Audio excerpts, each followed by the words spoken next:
Okay, for the challenges, um, we just talked about going into creating the Cooperative Defense Center of Excellence, and then what it means to be collective defense for Article 5 and all of the events that unfolded there that would lead to the creation of the NATO Cooperative Cyber Defense, which would ultimately lead to the initial commission of the Talon Manual, which is non-legally binding but does provide um, some support when nations are building their programs. The first uh, cyber attack we're going to discuss is WannaCry. So the issues here is we'll talk through the timeline, preliminary events, and the technical aspects.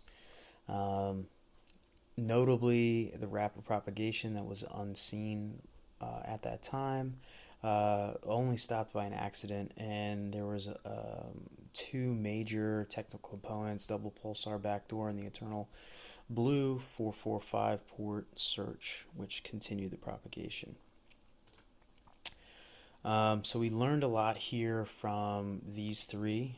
So the hours of WannaCry, and then 2 years later, as well as the lessons learned, which gave us a great insight into exactly the timeline that happened here. There was a website that gave me a very good detailed timeline. I was not able to add.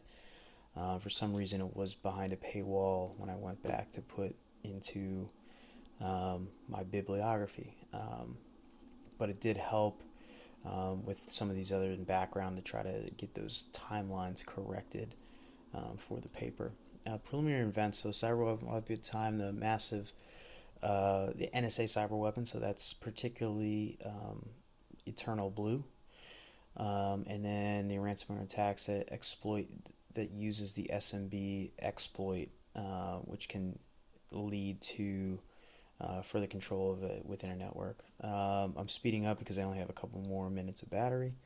WannaCry ransom attack that didn't arrive for phishing because it did not primarily use phishing for this attack. It used that exploit that we previously discussed. Next, we talked about the SolarWinds timeline, which is a little bit wishy-washy. It was first identified in December of 2020. However, it could be as early as September of 2019. That there was malicious actors, state actors, which is different from WannaCry, which is potentially non-state actors, given the amateur nature of some of the aspects in the attack. SolarWinds was involved in a supply chain attack, meaning they found the most vulnerable aspect of the supply chain, and which was SolarWinds, primarily in the Orion platform. So the timeline, again, 2019, and breaks down pending any questions. Preliminary events, breakdown of the supply chain attack, which they went for Orion, which gave them privileges through multiple aspects that were connected to the Orion platform.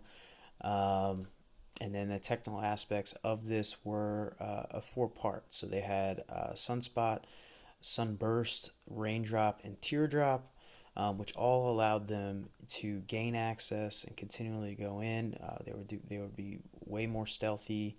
They would wait for 14 days before doing anything. They would talk back to a C2, which was usually located in the United States, and then they would decide if they were going to act passively, actively, or self-destruct as to not incur any further detection, which is possibly how they were able to operate undetected for such a long time. And then finally, CISA.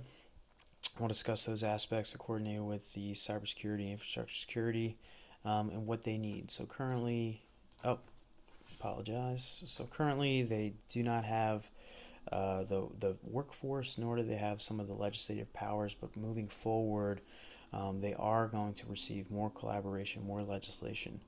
Um, the CISA director continually states that if you have an issue, please report it.